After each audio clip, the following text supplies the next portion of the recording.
Sumainyo ang Panginoon.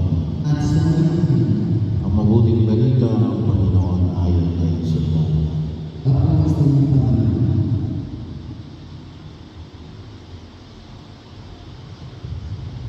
Noong panahon yun, sinabi ni Jesus sa kanyang mga alagad, ang tumatanggap sa mga utos ko at tumutupad nito ang siyang umiibig sa akin. Ang umiibig sa akin ay iibigin ng aking Ama. Ibigin ko rin siya at ako'y lubusang magpapakilala sa kanya.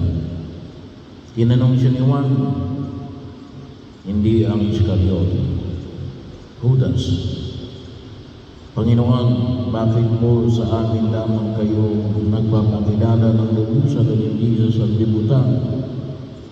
Sumagot si Jesus, nang umiibig sa akin at tumutupad ng aking salita, ibigin siya ng aking Ama at kami sa Kanya at mananahan sa Kanya. Ang hindi umiibig sa akin ay hindi tumutupad sa aking mga salita. Hindi akin ang salitang narinig ninyo, kundi sa Amang nagsugo sa akin.